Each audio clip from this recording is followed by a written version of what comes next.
ಪ್ರೀತಿಯುಳ್ಳ ದೇವಜನರೇ, ನಿಮ್ಮೆಲ್ಲರಿಗೂ ಯೇಸು ಕ್ರಿಸ್ತನ ಶ್ರೇಷ್ಠವಾದ ನಾಮದಲ್ಲಿ ವಂದನೆಗಳು. ಶಾಲೋಮ್, ನಿಮಗೆ ಸಮಾಧಾನವಾಗಲಿ. ಈ ದಿನ ದೇವರ ವಾಕ್ಯದ ಜ್ಞಾನಕ್ಕಾಗಿರುವಂಥ ವಿಷಯ ನನ್ನಿಂದ ಬದಲಾವಣೆ. ಅದಕ್ಕೆ ಆಧಾರವಾಗಿ ಕೀರ್ತನೆಗಳ ಗ್ರಂಥ 51:10 ದೇವರೇ, ನನ್ನಲ್ಲಿ ಶುದ್ಧ ಹೃದಯವನ್ನು ನಿರ್ಮಿಸು, ನನಗೆ ಸ್ಥಿರ ಚಿತ್ತವನ್ನು ಅನುಗ್ರಹಿಸಿ ನನ್ನನ್ನು ನೂತನ ಪಡಿಸು. ನೋಡ್ರಿ, ದೇವರೇ ನನ್ನೊಳಗೆ ಶುದ್ಧ ಹೃದಯವನ್ನು ಉಂಟು ಮಾಡು. ಇಲ್ಲಿ ಕೀರ್ತನೆಗಾರನು ದಾವೀದನೇ ಹೇಳುತ್ತಿದ್ದಾನೆ, ದೇವರೇ, ನನ್ನ ಒಳಗಡೆ ಕೆಲವೊಂದು ಬದಲಾವಣೆ ಆಗಬೇಕು. ಆದುದರಿಂದ ನನ್ನ ಹೃದಯವನ್ನು ಶುದ್ಧೀಕರಿಸ್ರಿ, ನನ್ನೊಳಗೆ ಒಂದು ಶುದ್ಧ ಹೃದಯವನ್ನು ಉಂಟು ಮಾಡ್ರಿ. ನನ್ನೊಳಗೆ ಬದಲಾವಣೆ ಎಲ್ಲಿಂದ ಆರಂಭವಾಗಬೇಕಂತ ಹೇಳಿದ್ರೆ ಅದು ನನ್ನ ಒಳಗಡೆಯಿಂದ ಆರಂಭವಾಗಬೇಕ್ರಿ. ನಿಮ್ಮ ಕುಟುಂಬದಲ್ಲಿ ಸಂಗತಿಗಳು ಬದಲಾಗಬೇಕಾದ್ರೆ ಮೊದಲು ನೀವು ಬದಲಾಗಬೇಕು. ನೀವು ಬದಲಾದರೆ ನಂತರ ನಿಮ್ಮ ಮನೆಯಲ್ಲಿರೋರು ಬದಲಾಗ್ತಾರೆ, ಮನೆಯಲ್ಲಿರೋರು ಬದಲಾದರೆ ಸಭೆಯಲ್ಲಿರೋರು ಬದಲಾಗ್ತಾರೆ, ಸಭೆಯಲ್ಲಿರೋರು ಬದಲಾದರೆ ಸಮುದಾಯದಲ್ಲಿರೋರು ಬದಲಾಗ್ತಾರೆ, ಸಮುದಾಯದಲ್ಲಿ ಬದಲಾವಣೆ ಆದರೆ ಇಡೀ ರಾಜ್ಯ ದೇಶದಲ್ಲೇ ಒಂದು ಬದಲಾವಣೆ ಉಂಟಾಗುತ್ತೆ. ಒಮ್ಮೆ ಒಬ್ಬ ಬೋಧಕರು ಪ್ರಸಂಗವನ್ನು ಸಿದ್ಧಪಡಿಸುತ್ತಿದ್ದರು. ಆದರೆ ಅವರ ಚಿಕ್ಕ ಮಗ ಬಹಳ ತೊಂದರೆ ಮಾಡ್ತಾ ಇದ್ದ, ಗಲಾಟೆ ಮಾಡ್ತಾ ಇದ್ದ. ಮಗನನ್ನು ಸ್ವಲ್ಪ ಸಮಯ ಬ್ಯುಸಿಯಾಗಿರಿಸಲು ಅವರು ಒಂದು ವಿಶ್ವ ನಕ್ಷೆಯನ್ನು, ವರ್ಲ್ಡ್ ಮ್ಯಾಪನ್ನು ತುಂಡುಗಳಾಗಿ ಕತ್ತರಿಸಿದ್ರು. ಅದನ್ನು ಜೋಡಿಸಲಿಕ್ಕೆ ಕೊಟ್ಟರು. ಅದನ್ನು ಜೋಡಿಸಲಿಕ್ಕೆ ಟೈಮ್ ಆಗುತ್ತೆ, ಆವಾಗ ನಾವು ಸಹ ಪ್ರಿಪೇರ್ ಆಗಿಬಿಡೋಣ ಅಂತೇಳಿ ಕೊಟ್ಟ ಕೆಲವೇ ನಿಮಿಷಗಳಲ್ಲಿ ಮಗ ಅದನ್ನು ಸರಿಯಾಗಿ ಜೋಡಿಸಿಕೊಂಡು ತಂದೆಯ ಬಳಿ ತಂದನ್ರಿ. ಬೋಧಕರಿಗೆ ಬಹಳ ಆಶ್ಚರ್ಯ ಆಯಿತು.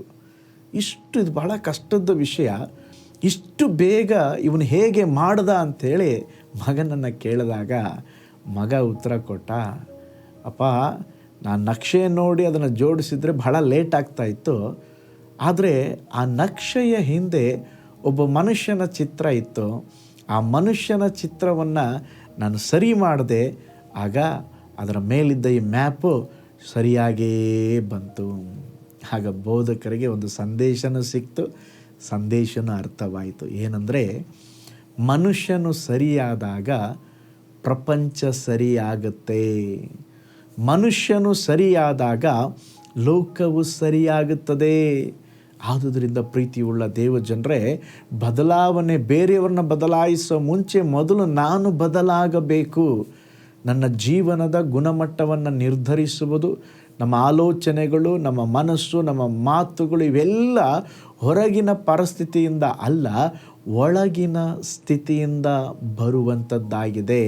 ಪ್ರೀತಿಯುಳ್ಳ ದೇವಜನರೇ, ನಾವು ಹಲವಾರು ಸಾರಿ ಜನರನ್ನು ಬದಲಾಯಿಸಬೇಕು, ನನ್ನ ಪರಿಸ್ಥಿತಿ ಬದಲಾಗಬೇಕು, ಕುಟುಂಬ ಬದಲಾಗಬೇಕೆಂಬುದಾಗಿ ಯೋಚಿಸ್ತೇವೆ. ಆದರೆ ದೇವರು ಹೇಳುತ್ತಾರೆ, ಮೊದಲು ನೀನು ಬದಲಾಗು. ನೀನು ಬದಲಾದರೆ ಎಲ್ಲವೂ ಬದಲಾಗುತ್ತದೆ. ಅದಕ್ಕೆ ಯಾಕೋಬನ ಪತ್ರಿಕೆ 1:22 ಹೇಳುತ್ತದೆ, ವಾಕ್ಯವನ್ನು ಕೇಳುವವರಾಗಿಯೇ ಇರದೆ ಅದನ್ನು ಅನುಸರಿಸುವವರಾಗಿರ್ರಿ. ಬದಲಾವಣೆ ಕ್ರಿಯೆಯಲ್ಲಿ ಕಾಣಬೇಕು. ಬದಲಾವಣೆ ನಮ್ಮಿಂದ ಆರಂಭವಾಗಬೇಕು. ಇವತ್ತು ದೇವರ ಬಳಿ ನಾವು ಪ್ರಾರ್ಥನೆ ಮಾಡೋಣ. ಕರ್ತನೇ, ನನ್ನನ್ನು ಬದಲಿಸು, ನನ್ನ ಜೀವನವನ್ನು ಮಾರ್ಪಡಿಸು ಎಂಬುದಾಗಿ ಕೇಳಿಕೊಳ್ಳೋಣ. ಕಣ್ಗಳನ್ನು ಮುಚ್ಚೋಣ, ನಾವು ಪ್ರಾರ್ಥನೆ ಮಾಡೋಣ. ಪರಲೋಕದಲ್ಲಿ ವಾಸ ಮಾಡುವ ನಮ್ಮ ತಂದೆಯಾದ ದೇವರೇ, ಈ ಹೊಸ ದಿನಕ್ಕಾಗಿ ಸ್ತೋತ್ರ. ಈ ದಿವಸ ನಮ್ಮ ಜೊತೆಯಲ್ಲಿ ಮಾತನಾಡಿದ್ದೀರ. ಬದಲಾವಣೆ ನಮ್ಮಿಂದ ಆರಂಭವಾಗಲಿ ಸ್ವಾಮಿ. ಮೊದಲು ನಮ್ಮ ಜೀವಿತವನ್ನು ಮಾರ್ಪಡಿಸಿರಿ ಸ್ವಾಮಿ. ನಮ್ಮ ಜೀವನ ನಿನ್ನ ಮಹಿಮೆಗಾಗಿ ಇರಲಿ ಸ್ವಾಮಿ. ನೀವೇ ಆಳ್ವಿಕೆ ಮಾಡಬೇಕೆಂಬುದಾಗಿ ನಾವು ಪ್ರಾರ್ಥಿಸ್ತೇವೆ ಸ್ವಾಮಿ. ಎಲ್ಲ ತಡೆಗಳನ್ನು ನೀಗಿಸ್ರಿ. ನಿಮ್ಮ ಚಿತ್ತ ಮಾತ್ರ ನಮ್ಮ ಜೀವಿತದಲ್ಲಿ ನೆರವೇರಲಿ. ಯಾವೆಲ್ಲ ವಿಷಯಗಳಲ್ಲಿ ದೇವರೇ ನಾವು ಬದಲಾಗಬೇಕು ನಿಮಗೆ ತಿಳಿದಿದೆ. ಎಲ್ಲ ಕರ್ತನೆ, ರಹಸ್ಯ ಪಾಪ, ಗುಪ್ತ ಪಾಪ ಎಲ್ಲವನ್ನು ಬಿಟ್ಟು ನಮ್ಮ ಜೀವಿತದಲ್ಲಿ ಸ್ವಾಮಿ ಯಥಾರ್ಥವಾದ ಒಂದು ಬದಲಾವಣೆಯನ್ನು ಕೊಡ್ರಿ. ಯಾವನಾದರೂ ಕ್ರಿಸ್ತನಲ್ಲಿದ್ದರೆ ಅವನ ನೂತನ ಸೃಷ್ಟಿಯಾದನೆಂಬುದಾಗಿ ನಿಮ್ಮ ವಚನ ಹೇಳ್ತದೆ. ಆ ವಾಕ್ಯದಂತೆ ನೂತನ ಸೃಷ್ಟಿಯಾಗಿ ಮಾರ್ಪಡಿಸ್ರಿ.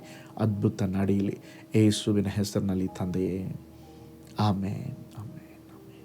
Price lord. ಹಾಗಾದರೆ ಬದಲಾವಣೆ ನಮ್ಮಿಂದ ಆರಂಭವಾಗಲಿ.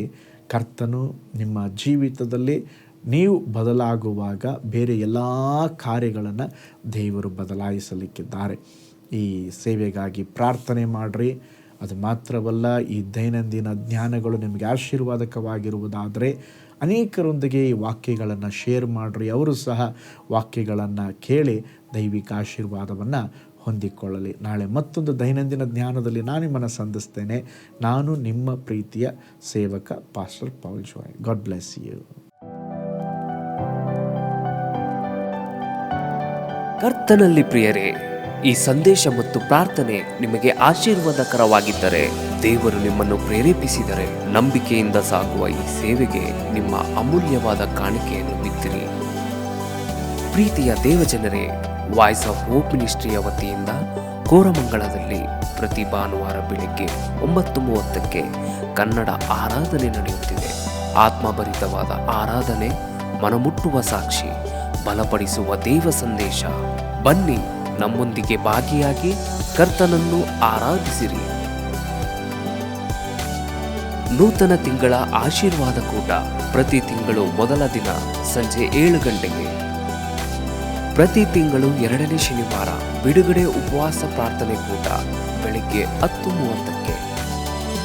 ನಿಮಗಾಗಿ ಪ್ರಾರ್ಥಿಸಬೇಕೆ? ನಿಮಗೆ ಯಾವುದಾದರೂ ಪ್ರಾರ್ಥನೆ ಮನವಿಗಳು ಇರುವುದಾದರೆ ಕೆಳಗಿನ ನಂಬರಿಗೆ ಕರೆ ಮಾಡಿ ಅಥವಾ ವಾಟ್ಸಪ್ ಮಾಡಿ. ಈ ಆತ್ಮಿಕ ಸಂದೇಶಗಳು ನಿಮಗೆ ಆಶೀರ್ವಾದಕರವಾಗಿದ್ದರೆ ಲೈಕ್ ಮಾಡಿರಿ. ಇಂಥ ಅದ್ಭುತ ಸಂದೇಶ ಪ್ರತಿದಿನ ನೋಡಲು ಬಯಸುವುದಾದರೆ ಸಬ್ಸ್ಕ್ರೈಬ್ ಮಾಡಿ ಹಾಗೂ ಇತರರೊಂದಿಗೆ ಶೇರ್ ಮಾಡಿರಿ.